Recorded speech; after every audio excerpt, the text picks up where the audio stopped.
As most teams hit the 41-game mark this week, what better time to hit the pause button and see how the award races are shaping up? With All-Star break about a month away, here's one person's opinion on the major awards. Most Valuable Player, James Harden. Runners-up, Giannis Antetokounmpo, Paul George, Joel Embiid. Harden checks every box. Traditionalists will love his eye-popping scoring average. He's leading the scoring title by full 5.0 points, which would be the largest gap since Michael Jordan's 1986-87 season, when he averaged 37.1 to Dominique Wilkins' 29.0, and triple-doubles, combined with the narrative that he's carrying the Chris Paul-less Rockets. The nerdier voters will appreciate his freakish efficiency. His current true shooting percentage tops Michael Jordan and Kobe Bryant's best, and off-the-charts offensive RPM. Both ends of the spectrum can get behind Harden. Put it this way, who has raised a team's championship odds more this season? You could make a strong case for Milwaukee's Giannis Antetokounmpo, whose Bucks have the NBA's best net rating at plus 9.2. But the addition of head coach Mike Budenholzer, who overhauled both ends of the floor, muddies the picture for the Greek Freak. Who deserves credit for the Bucks' rise? That question is easier to answer for the Rockets. It seems like a lifetime ago, but only 1 month has passed since Houston general manager Daryl Morey came on the Haberstroh podcast with the 11-12 Rockets reeling in the wake of the Carmelo Anthony debacle. Rather than retreat, Morey doubled down. "We feel like we can be better than last year." I know I sound crazy saying that. Shortly after that, Paul got hurt, and the Rockets went on a tear, Harden leading the way. Over the past 14 games, Harden has averaged 40.3 points and 9.4 assists while shooting 40.2% on a whopping 14.9 three-pointers per game. To put that into perspective, Harden averaged 30.4 points and 8.8 assists while shooting 36.7% on 10 three-pointers per game during his MVP campaign last season. The difference between last year's campaign and this one: Harden has turned the step-back three into a basketball superpower. He's getting defenders off balance and routinely racking up three-shot fouls, which is the most profitable play in the game. Peruse the Basketball Reference logs and you'll find that Harden has accumulated 38 three-shot fouls this season. That's more than Damian Lillard, 16, Stephen Curry, 10, and J.J. Redick, 8 combined. He used to hunt for the three-shot foul in pick-and-rolls, but the league started cracking down on it. Now, he's getting it with the step-back three. While Harden has my vote for first-half MVP, I'm a tad concerned that he'll wear down. He's leading the league in minutes per game, and the Rockets are paper-thin at the guard position. Case in point, free agent pickup Austin Rivers is averaging a team-high 38.5 minutes per game in his 8 contests with the team. Harden's MVP candidacy may be dented by Paul's eventual return, but they need more bodies to win at the highest level. Antetokounmpo may have taken the lead in the larger MVP conversation after Wednesday's victory over the Rockets, but I'm still leaning Harden, who is averaging 20.2 assist points per game in addition to his own scoring. Also in the running is Joel Embiid, who is putting up Shaq-like numbers for the Sixers, and Paul George, who might be the best two-way player in the game. Speaking of George, Defensive Player of the Year, Paul George. Runners-up, Joel Embiid, Rudy Gobert, Drew Holiday. The Thunder have the NBA's best defense by a good margin despite not having Andre Roberson, who might have been the best perimeter defender in the league last season. George has snatched that distinction from Roberson this year. Here's a list of guys he's guarded for at least 10 possessions this season: James Harden, Kevin Durant, Kemba Walker, Luka Doncic, Drew Holiday, Klay Thompson and Devin Booker. That versatility enables the Thunder to blanket opponents on the perimeter while Steven Adams monts the middle and owns the backline. George's on-court defensive rating of 99.9 is second best for any player among the 84 players averaging at least 30 minutes per game, per NBA.com. Some of that is due to Adams, but George leads all players in deflections and loose balls recovered. He's everywhere. Gobert may end up winning this award again now that the Jazz have overcome a funky start on that end of the floor, but his on-off splits haven't been nearly as stark as last season. Embiid, for his part, has defended the most shots at the rim in the NBA and held opponents to crazy low 54.2% on those shots. Holiday is a 6'4" straitjacket, but for this award, I can't ignore that the Pelicans have a bottom 6 defensive rating. Ultimately, George has earned this spot. In today's three-point heavy league, lockdown perimeter defenders are more valuable than ever. With Kawhi Leonard sitting out games to rest, George has ascended to become the gold standard on that end of the floor. Coach of the Year, Dave Yeager runners-up, Mike Malone, Mike Budenholzer, Doc Rivers. It feels odd to hand this award to the coach of a team that's been hovering around .500 all season, but the Kings might hit their Vegas over/under projection before the All-Star break. It's not just some lucky wins here and there. Yeager has completely overhauled their playing style and tailored it for young legs.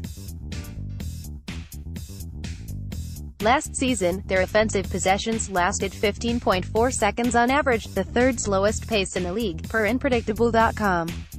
This season, Yeager has handed the keys to De'Aaron Fox and Buddy Hield, and the results are a group averaging 13.1 seconds on offense, which is the second quickest rate in the league. They're running teams out of the gym. Despite the fifth youngest roster in the league, the Kings are also holding their own in clutch situations. Per NBA.com tracking, the Kings are 14-10 when the game is within 5 points in the final 5 minutes, a better record than the Boston Celtics, Golden State Warriors, San Antonio Spurs and the LeBron-led Los Angeles Lakers. Who says young teams can't win in the NBA? To me, the Kings are the biggest surprise of the season, and this award reflects that. Sixth Man of the Year, Domantas Sabonis runners-up, Montrezl Harrell, Spencer Dinwiddie, Derrick Rose. This guy is an absolute stud. The 22-year-old has been a monster for the Pacers' nasty second unit along with Tyreke Evans and Corey Joseph. Over the last 10 games, the son of the legendary Arvydas Sabonis is averaging 17.6 points and 8.7 rebounds on 60.7% shooting and providing stout defense up front. He doesn't have Anthony Davis's wingspan, but he doesn't need it to make an impact defensively. He has allowed the fewest points per possession on plays against him, .771, according to Synergy tracking, minimum 300 plays defended. The only red flag here? Sabonis might not be a bench player for long.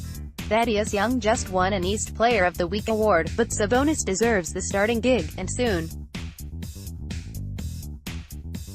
Sabonis is averaging 21.3 points, 13.6 rebounds and 4.3 assists per 36 minutes this season, with great touch around the rim and a nice pick-and-pop game in the mid-range. If he can rediscover his three-point stroke, he could be Kevin Love 2.0, who also came off the bench as the beginning of his career. With Miles Turner, Young and Sabonis, Indiana suddenly has a logjam in the front court, but don't be surprised if the Pacers, who also have Kyle O'Quinn as insurance, make a move to free up some starter minutes for Sabonis. He's earned them. If Sabonis does move off the bench, there are several other candidates of consideration. Spencer Dinwiddie is the new Lou Williams, who also deserves plenty of votes. Derrick Rose has started over a third of his games, which might disqualify him in many eyes, but he's been a revelation this season. When it comes to picking between Sabonis or Montrezl Harrell, you're splitting hairs at this point. Both have been incredible super subs, but Sabonis' playmaking and rebounding gives him the edge. Rookie of the Year, Luka Doncic runners-up, DeAndre Ayton, Jaren Jackson Jr., Wendell Carter Jr.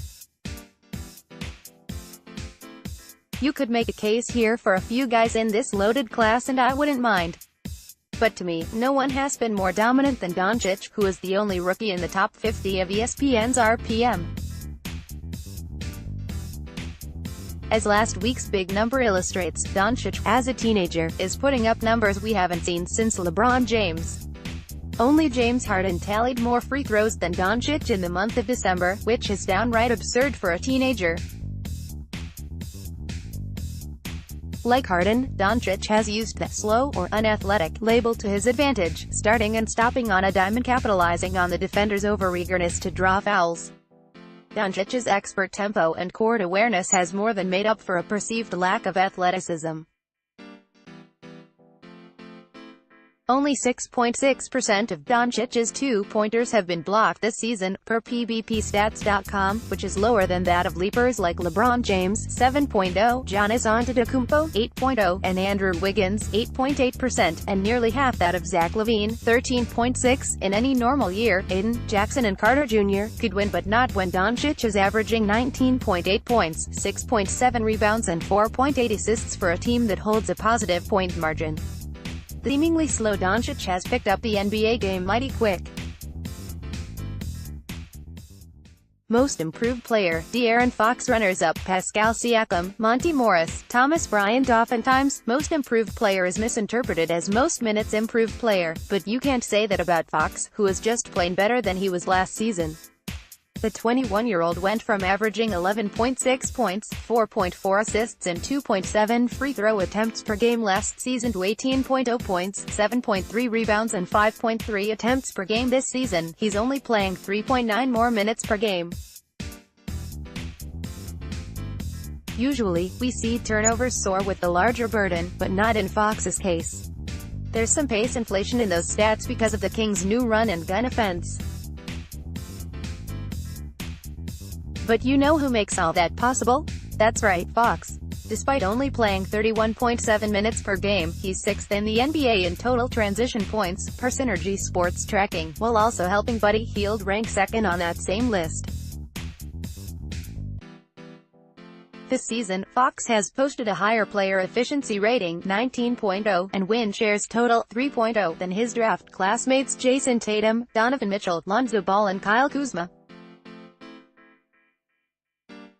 Who saw that coming? Fox oftentimes looked lost in his rookie season.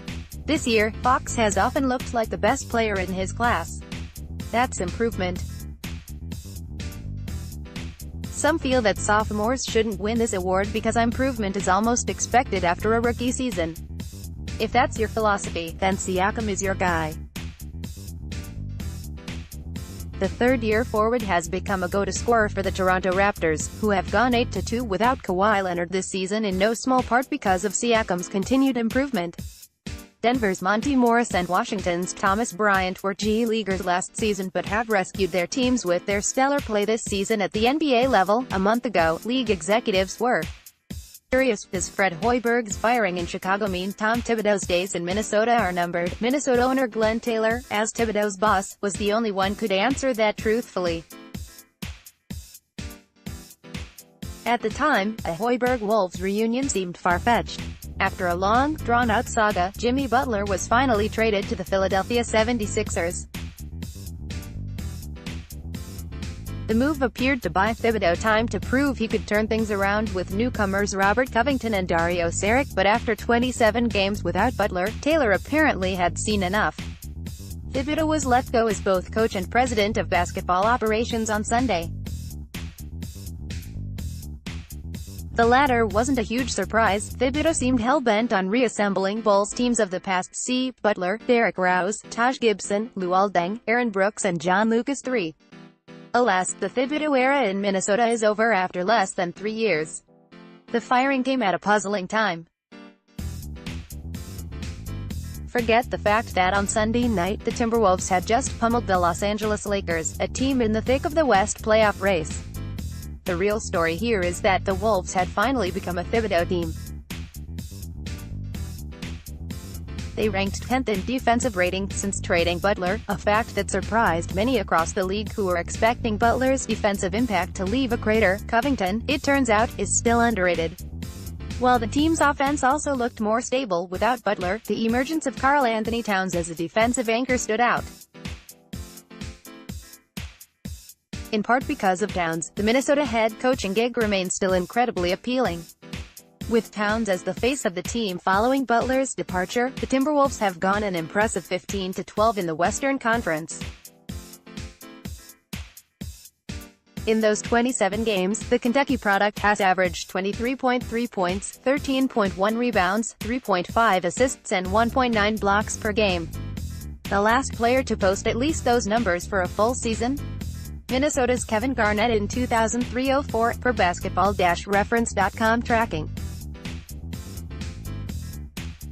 Garnett needed 39.4 minutes per game to average those numbers, but Towns is racking up those stats in just 33.4 minutes per game. Credit to Thibodeau for shaving his minutes from 37.0 per game in 2016-17 down to 35.6 last season and then again to 33.4 this year. It's also worth noting Towns still hasn't missed a game in his NBA career. Coaches will be lining up to work with Towns. Andrew Wiggins, on the other hand, may be a critical factor in the search for Thibodeau's replacement. After Taylor and Thibodeau signed Wiggins to a max contract in 2017, the small forward has regressed offensively and plateaued defensively. When most players improve at this stage of their careers, the 23-year-old has seen his scoring average and true shooting percentage decline in each of the last 2 seasons. Say what you want about advanced metrics, but no max player should have a 12.0 per and negative RPM. Thibodeau couldn't maximize Wiggins, but perhaps Hoiberg will. A league source told NBC Sports in December that Glenn loves Fred. Shortly after Thibodeau was relieved of his duties as both head coach and president of basketball operations for the Wolves on Sunday night, Hoiberg's name again rose to the surface. For a man who is a combined 40 games under .500 in parts of 4 seasons with the Bulls, Hoiberg certainly has options. He could return to college hoops, where he enjoyed an impressive run as Iowa State head coach. However, most in the NBA expect Hoiberg, who is currently figuring out his future, to be considered for both open gigs in Minnesota, where he worked in the front offices recently. Since 2010, Wolves fans and observers also shouldn't count out Ryan Saunders, a longtime Wolves assistant coach and the son of the late Flip Saunders, a favorite of Taylor. Flip was the Timberwolves coach and president of basketball operations before he lost a battle with Hodgkin's lymphoma in October 2015. Ryan, 32, stayed on the staff and is now the interim head coach. He could win the gig after all. A league source told NBC Sports that Saunders will receive a legit crack at it. If the Timberwolves feel like Saunders needs more experience before getting the interim tag removed, league executives expect former NBA coaches Monty Williams and Frank Vogel to be considered this summer. Another name to watch if the Sacramento Kings decide to go in a different direction, Minnesota native Dave Joerger, who Taylor interviewed in 2014 for the head coaching gig that eventually went to Flip Saunders. It's premature to say that the NBA has fully passed Thibodeau by.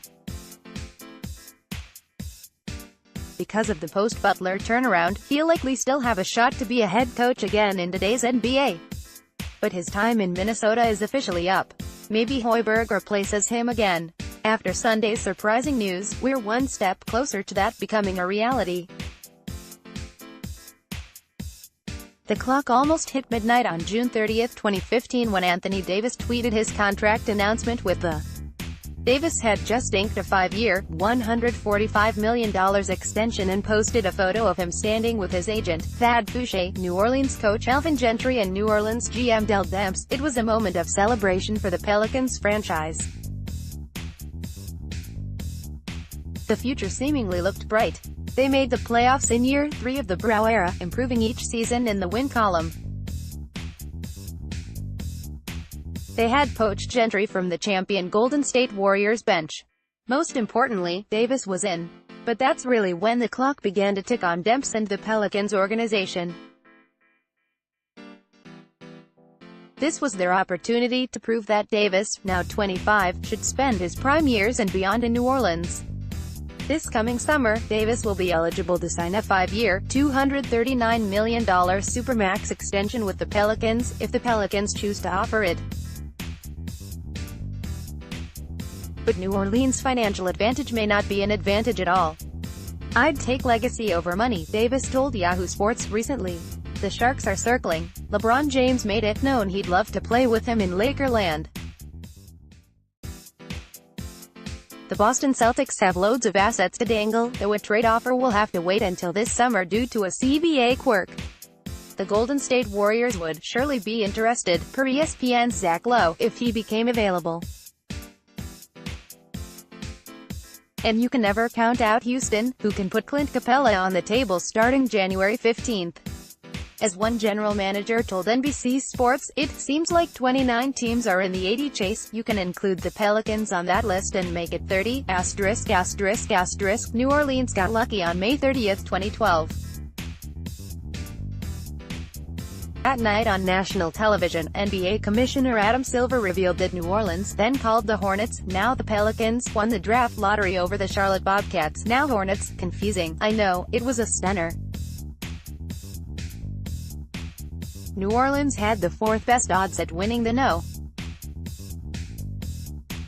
1 overall pick, and thanks to a fortuitous bounce of ping-pong balls, it jumped the three teams ahead of it: Washington, Cleveland and, most surprisingly, Charlotte, which went just 7-59 in a lockout-shortened season.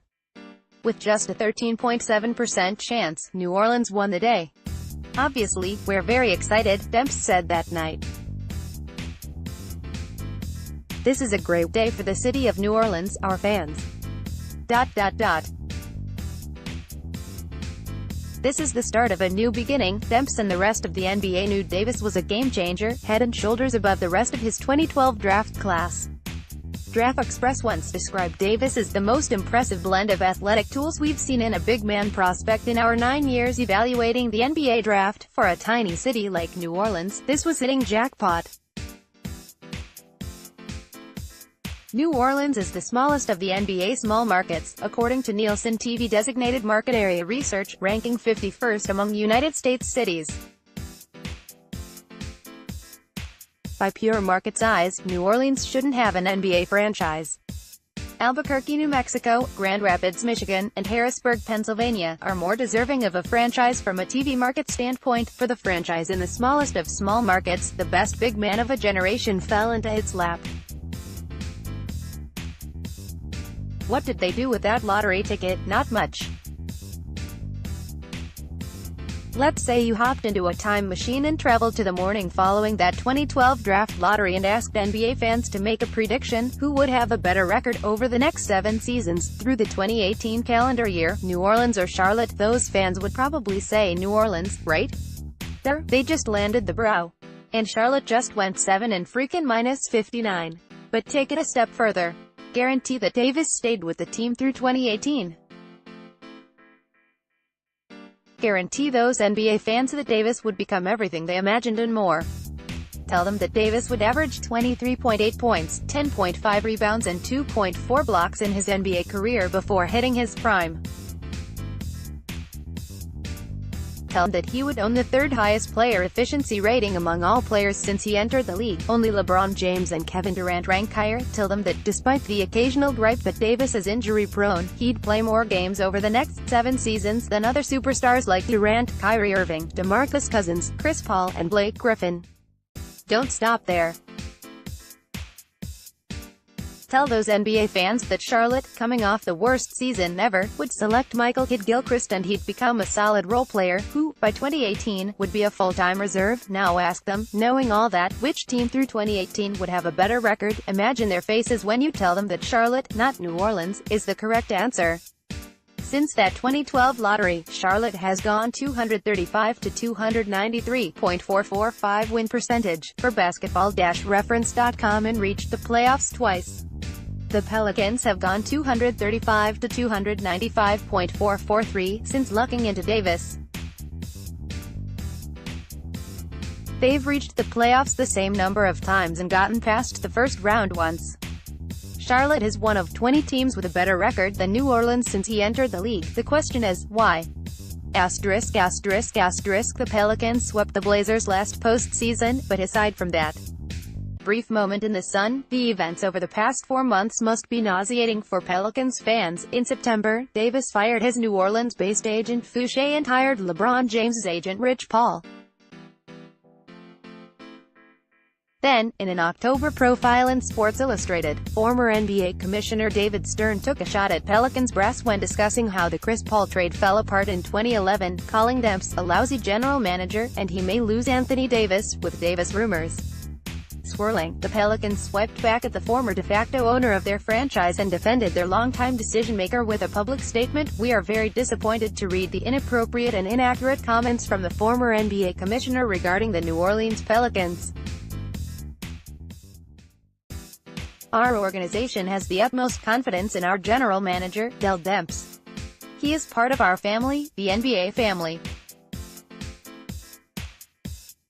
We are excited about the direction of our team, the 3-0 start of this season, building on the success of the 2017-18 playoffs." The statement concluded with a not-so-veiled line endorsing Stern's successor, Adam Silver, but shortly after beating their chest about a 3-0 start, the Pelicans lost 6 straight and the season began to spiral. In one of the most important seasons in franchise history, the Pelicans are currently 16-21 and sitting 14th among 15 Western Conference teams. What's in front of them is daunting. They'd have to leapfrog 6 teams just to avoid missing the playoffs for the 3rd time in the 4 seasons since Davis signed his extension. To top it all off, in the week leading up to the Christmas Day games, LeBron told ESPN that would be amazing if Davis joined him on the Lakers. James's comments led to an outcry from small-market teams about LeBron tampering with Davis, but the Pelicans' problem has nothing to do with big markets bullying small markets, tampering, or LeBron James.